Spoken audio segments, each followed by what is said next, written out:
على سیدنا و سندنا و مولانا محمد و علی آلہ و صحبہ و بارک وسلم. اور سلام پڑھو. الصلاۃ والسلام علیکہ سیدی یا رسول اللہ و علی آلکہ و اصحابکہ سیدی یا حبیب اللہ. ماشاءاللہ جتنے دوست پچھو تشریف فرما ہیں اگاں ماشاءاللہ جگہ بہت بہترین پئی ہے. سارے دوست اتھے آتے ادب نال بہ ونجو. کھڑے تھی کہ یہ سنیا محفلہ نہیں سنیا وینیاں ادب نال بہ کے سنیا وینیاں. تمام حضرات اگاں تشریف گندا سو. برائے مدینہ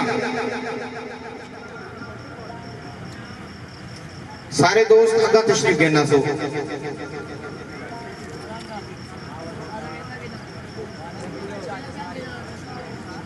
یا الہی حمد و ثنا کر رہا ہوں تیرے ہی در پہ صدا کر رہا ہوں. میری لاج رکھنا اے رب محمد تیرے ہی نام سے ابتدا کر رہا ہوں. اے محفل پاک میلاد دی ہے جائیں جشن منائے ان دی خیر ہوئے اور میرے محبوب دی شادی دا جائیں حال سجائے ان دی خیر ہوئے. میرے محبوب دے ذکر اذکار اندر جیڑھا جتھو ٹر کے آئے ان دی خیر ہوئے. بے حال مبارک باد آدھا جائیں جو کو جھلائے ان دی خیر ہوئے. اہلیان قادر پور صدہا بار بلکہ ہزارہ بار لکھاں بار تسا مبارک باد دے مستحقی وے. خاص طور پر میلاد کمیٹی قادر پور چمنا میں بڑا خوش ہاں اور انہاں دا شکریہ ادا کرنا کہ بہت کم عرصہ دے اندر انہاں دا اتفاق انہاں دا اتحاد اور انہاں دی کوشش کاوش اتنی خوبصورت رنگ گرنا گئے کہ جندہ منہ بولتا ثبوت تمہارے سامنے ہے.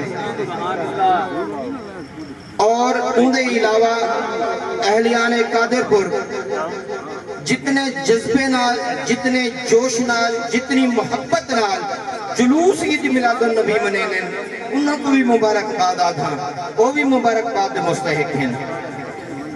حضرات گرامی زیادہ وقت نہیں گرنا چاہتا ورنہ گالی ڈھیر ساری ہیں جڑیاں اہلیان قادر پور دیئے عظمت واسطے ہیں.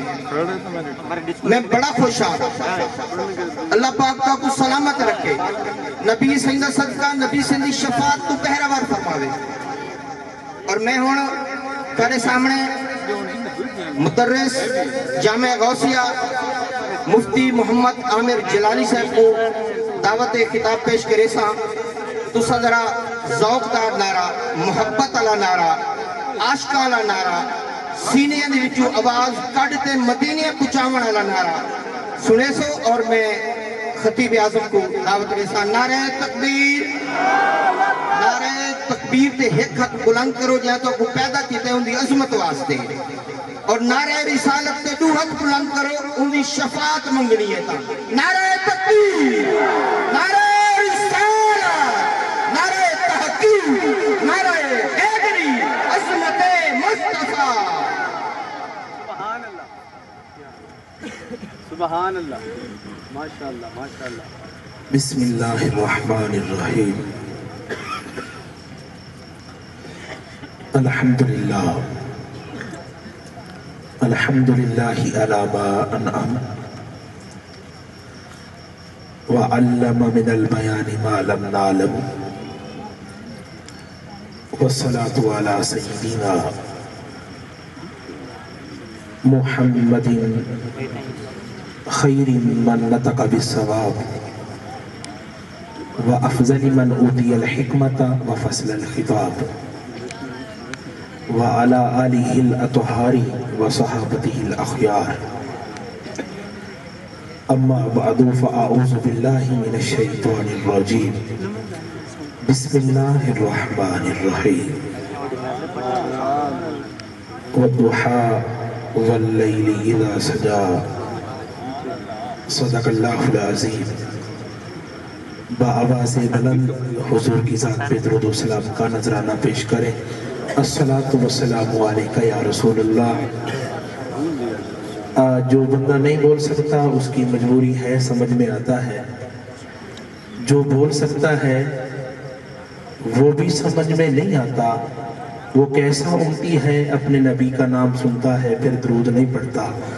الصلاۃ والسلام علیکہ یا رسول اللہ. الصلاۃ والسلام علیکہ یا حبیب اللہ.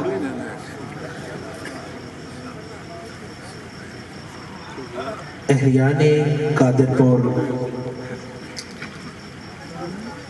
کا جو عشق اور ولولہ ہے اس کی مثال کی جھلکیاں آپ دیکھ رہے ہیں. بندہ ناچیز، بندہ احقر کوئی خطاب کے سلسلے میں یہاں پہ حاضر نہیں، مرشد کی زیارت کے لیے حاضر ہوا تھا. برادرم، برادر کبیر، برادر اکبر، واجب العزت، واجب التعظیم برادرم بھائی ڈاکٹر عبدالعزیز صاحب عزیز امدہ، آپ کا حکم ہوا تو بندہ ناچیز چند لمحات کے لیے آپ کے سامنے محو گفتگو ہے. جہاں تک میری آواز جا رہی ہے ثبوت دیتے ہوئے ایک مرتبہ ہاتھ اٹھا کے بولے سبحان اللہ. اب مجھے یقین ہو جائے گا کہ جو کچھ عرض کر رہا ہوں آپ تک پہنچ رہا ہے. سبحان اللہ. جو میں نے دو چھوٹی چھوٹی آیتیں تلاوت کی ہیں، ارباب فکر و دانش سب تشریف فرما ہیں. طالب علم ہوں، طالب علم کا ایک مقام ہوتا ہے، میں تو طالب علموں کا بھی طالب علم.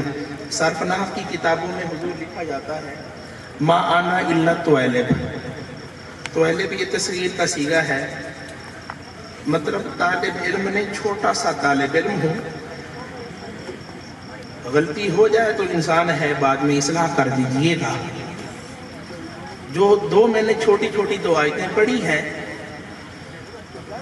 مفسرین نے ان کے بہت سارے معانی بیان کیے ہیں. میں ان معانیوں میں سے صرف دو معنیوں کی طرف اشارہ کرنا چاہتا ہوں. مفسرین کہتے ہیں کہ ان معانیوں میں سے ایک معنی یہ بھی ہے، وَالضُّحَىٰ کا معنی ہے رب فرماتا ہے محبوب مجھے تیرے چمکتے چہرے کی قسم ہے. سبحان اللہ. جو اپنے نبی کے حسن پہ خوش ہے بلند آواز سے بولے سبحان اللہ. حسینہ جمیلہ دا منہ موڑ دیتا، خدا نے محمد بڑھا کے قلم توڑ دیتا. فرمایا فَالضُّحَىٰ وَاللَّيْلِ إِذَا سَجَىٰ، محبوب مجھے تیرے چمکتے چہرے کی بھی قسم ہے اور مجھے واللیل کی ظلم. ملا علی قاری لکھتے ہیں رحمت اللہ علیہ، آپ لکھتے ہیں کہ اللہ کریم نے اپنے محبوب کے نور کو اپنے نور سے تخلیق فرمایا، سبحان اللہ. پھر پرتوں کے اندر چھپا دیا. پھر ملا علی قاری رحمت اللہ علیہ اس کی وجہ تسمیہ بیان کرتے ہیں کہ محبوب کے حسن کو پردوں کے اندر کیوں چھپایا گیا. آپ لکھتے ہیں پردوں میں چھپانے میں حکمت یہ ہے، اگر حضور کا نور ظاہر ہوتا پھر حضور کبھی قبرستان میں تشریف لے جاتے، مردے مردے نہ رہتے، قبروں سے اٹھ کر پیارے محمد کا کلمہ.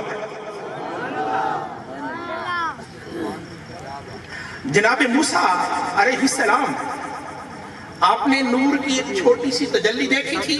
میں اشارہ کرنا چاہتا ہوں، آپ نے 12 مرتبہ وہ واقعہ سنا، بے ہوش ہو گئے. پھر جب ہوش آیا تو آپ کا حسن اتنا تیز ہو چکا تھا، آپ منہ کے اوپر اپنے چہرے کے اوپر پردہ ڈال کر چلتے تھے. لوگوں میں ہمت نہیں ہوتی تھی کہ آپ کے چہرے کو دیکھیں. جو دیکھ لیتا تھا وہ آنکھوں سے نبینا ہو جاتا تھا. جو چھوٹی سی تجلی دیکھے بے ہوش ہو جائے، اس کے حسن میں اتنا اضافہ ہو جائے کہ لوگ دیکھتے نبینے ہو جاتے ہیں. میں آپ سے پوچھنا چاہتا ہوں جس نبی نے معراج کی رات 90,000 باتیں کی ہو محمد کے حسن کا اندازہ نعرہ تکبیر، نعرہ رسالت، نعرہ تحقیق، نعرہ حیدری، عظمت مصطفیٰ، شان مصطفیٰ، مقام مصطفیٰ۔ سریکی کی طرف آنا چاہتا ہوں۔ وہ کس نے کہا تھا معراج دی شب کو اقصا وچ بن جونتے یوسف آ بیٹھے دے کنکھی فنگریاں زلفاں کو اکھ دھار گجل دی لا بیٹھے او سمجھے میں آیا مصر بیٹھا ہم مصری ہاتھ کٹوا بیٹھے۔ قرآن کہتا ہے وَقَتَّانَ أَيْدِيَهُنَّ وَقُلْنَا حَاشَا لِلَّهِ مَا هَذَا بَشَرًا إِنْ هَذَا إِلَّا مَلَكٌ كَرِيمٌ۔ جب مصر کی شہزادیوں نے جناب یوسف کو دیکھا تو دیکھتی رہ گئی، کہا اتنا سوہنا ہے یہ انسان نہیں ہو سکتا، یہ تو نورانی فرشتہ ہو سکتا ہے۔ وَقَتَّانَ أَيْدِيَهُنَّ وَقُلْنَا حَاشَا لِلَّهِ مَا هَذَا بَشَرًا إِنْ هَذَا إِلَّا مَلَكٌ كَرِيمٌ۔ وہ سمجھے میں آیا مصر بیٹھا ہم مصری ہاتھ کٹوا بیٹھے لجپال جدا اے اقصا وچ منہ انگلیاں یوسف پاک سبحان اللہ۔ لجپال جدا اے اقصا وچ۔ آخری حدیث ہے، آپ کی توجہ چاہوں گا، ایک مرتبہ بلند آواز سے بولے سبحان اللہ۔ حضور کے ایک غلام ہیں، حضور کے ایک غلام ہیں جن کا نام ہے حضرت ابو قرصافہ۔ حضور کے غلام ہیں جن کا نام ہے حضرت ابو قرصافہ۔ یہ بچپن کے اندر یتیم ہو گئے تھے۔ حضرت ابو قرصافہ اور ان کی ماں یہ اپنے خالہ کے گھر میں رہتے تھے، اور ان کا جو خالو تھا وہ کٹر یہودی تھا۔ حضرت ابو قرصافہ جب جوان ہوئے تو ان کی مصروفیت یہ تھی کہ اپنے خالو کی بکریاں چراتے تھے۔ ایک دن بکریاں چرا رہے تھے تو حضور سے ملاقات ہوئی۔ جب حضور کا چمکتا چہرہ دیکھا تو کلمہ پڑھ کے مسلمان ہو گئے۔ وہ کس نے کہا تھا زلف دیکھی ہے کہ نظروں نے گھٹا دیکھی ہے، لٹ کے لاؤ جس نے محمد کی ادا دیکھی ہے۔ تو اجے میرا یار نہیں بٹھا جن ویک کے تن شرم آوے، ادھی راتی دن چڑھ جاوے، جے او رخ تو نقاب ہٹاوے، جے او نکلے سیر کرنو سارا گلشن سیس نواوے، اتے دھرتی لپ لپ جاوے، جے او رکھتا ہتھ پھلا وچ ہتھ پھلا دا مان ودھاوے، جے او کھولے پیٹ زلف دا راہی چلدا راہ بن جاوے۔ حضرت ابو قرصافہ کہتے ہیں جب میں نے حضور کو دیکھا تو کلمہ پڑھ کے مسلمان ہو گیا۔ حضور کا پیار اپنے دل میں بسائے زندگی گزار رہا تھا۔ ایک دن میرے خالو کو پتہ چل گیا کہ یہ مسلمانوں کا جو نبی ہے یہ اس کا کلمہ پڑھ کے مسلمان ہو چکا ہے، تو میرا خالو مجھ سے غصے ہوا، کہا کھاتا ہمارا ہے گاتا کسی اور کا ہے۔ دنیا کا قاعدہ ہے کسی کا کھایا جاتا ہے اسی کا گایا جاتا ہے، لنگر ہمارا کھاتا ہے، صبح شام میرے گھر سے روٹی کھاتا ہے، گن محمد نبی کے گاتا ہے۔ کہا ابو قرصافہ فیصلہ کر لے، یا مجھے چھوڑنا پڑے گا یا مسلمانوں کے نبی کو چھوڑنا پڑے گا۔ کہا آج رات تیرے پاس ٹائم ہے۔ ابو قرصافہ کہتے ہیں جب میں رات گھر گیا تو میں نے یہ بات اپنی ماں سے شیئر کی، تو میری ماں کہنے لگی ابو قرصافہ تیرا خالو ٹھیک کہتا ہے، اس کے ہمارے اوپر احسانات ہیں، ہمارے پاس تو سر چھپانے کے لیے چھت بھی نہیں ہے، اس کی مہربانی کہ وہ صبح شام کا ہمیں کھانا دیتا ہے۔ حضرت ابو قرصافہ کہتے ہیں اختتام کی طرف آ رہا ہوں، توجہ سے بولیں سبحان اللہ۔ حضرت ابو قرصافہ کہتے ہیں میں نے عرض کی امی جان اگر آپ بھی یہی کہتی ہیں کہ میں اپنے نبی کو چھوڑ دوں تو پھر میری ایک عرض ہے، میری ایک شرط ہے، صبح آپ اور میری خالہ مدینہ منورہ کے اندر جائیں، آپ جا کے دیکھیں تو صحیح میرا محبوب کیسا ہے، میرا محبوب کیسا ہے۔ تمہیں کیا پتا یار کی زلفیں کیسی ہیں، تمہیں کیا پتا یار کا مکھڑا کیسا ہے، تن تندور تے ہٹاں دا بالن اسا ہوا نال تپایا، کپ کپ بکیاں اسا کیتے پیڑے اتے عشق پلے تھن لایا، تن دی ہانڈی منڈا سالن اتے لون سبر دا پایا، خواجہ غلام فریدہ میں ساری دے دی تے گوجڑی اتوار نہیں آیا۔ ایک مرتبہ جا کے دیکھو تو صحیح میرے محبوب کو۔ حضرت ابو قصافہ نے اپنی ماں اور اپنی خالہ کو مدینہ منورہ کی طرف بھیج دیا، خود مصلی بچھا دیا اور دل میں دعا کرتے ہیں یا اللہ اپنی ماں اور اپنی خالہ کو تیرے محبوب کی طرف بھیجنا میرا کام تھا، ان کے دلوں میں محبت کے تیر چلانا تیرا کام ہے۔ حضرت ابو قصافہ کہتے ہیں میں نے ان کو بھیج دیا، نوافل پڑھ لی، پھر راستے میں انتظار کر رہا ہوں کہ جیسے ہی آتی ہیں میں ان سے پوچھتا ہوں کہ تمہیں میرا محبوب کیسا لگا ہے۔ حضرت ابو قصافہ رضی اللہ تعالیٰ عنہ آپ کہتے ہیں کہ جب میری ماں اور میری خالہ کو میں نے آتے ہوئے دیکھا تو مجھے ان کی چال بتا رہی تھی، اب کفر والی چال نہیں، یہ محمد کی غلامی والی چال ہے۔ آپ فرماتے میں دوڑا دوڑا آگے گیا، میں نے پوچھا یا امی، اے میری امی جان ذرا بتائیں تو صحیح کیف وجدتما حبیبی محمد صلی اللہ علیہ وسلم، ذرا بتاؤ تو صحیح تم دونوں کو میرا محبوب محمد صلی اللہ علیہ وسلم کیسا لگا ہے؟ تو آپ کی ماں کہنے لگی لقینا رجلا اذا تکلم خرج من فیہ نور۔ ابو قصافہ کیا بتائیں، ہم مدینہ منورہ کے اندر پہنچی، منظر کچھ ایسا تھا جیسے چودھویں رات ہو، صحابہ ستاروں کی مانت چمک رہے تھے، پھر ان کے درمیان کے اندر پیارے محمد چاند کی طرح چمک رہے تھے، اور حضور اپنے غلاموں سے محو گفتگو تھے، صحابہ نے گردنیں جھکا رکھی تھی۔ ابو قصافہ کیا بتائیں، ہم نے ایسے آدمی سے ملاقات کی ہے جب وہ بولتا تھا تو اس کے منہ سے نور آنا۔ فرماتے ہیں تیری نسل پاک میں ہے بچہ بچہ نور کا، تو ہے عین نور، تیرا سب گھرانہ نور کا۔ آپ فرماتی ہیں ما رأینا مثلہ قبلہ ولا بعدہ۔ ابو قصافہ کیا بتائیں، ہم نے ایسا سونا بندہ نہ کبھی دیکھا تھا، نہ دیکھا ہے، نہ دیکھیں گی۔ ہمیں تو اتنا پتا ہے حسن کے سارے خزانے اللہ کریم نے پیارے محمد کے اوپر لٹا دیے ہیں۔ خالق کائنات مالک لم یزل ولا یزال کی مقدس بارگاہ کے اندر التجا کی جاتی ہے کہ جو کچھ سنا اس پہ عمل کرنے کی توفیق عطا فرمائے۔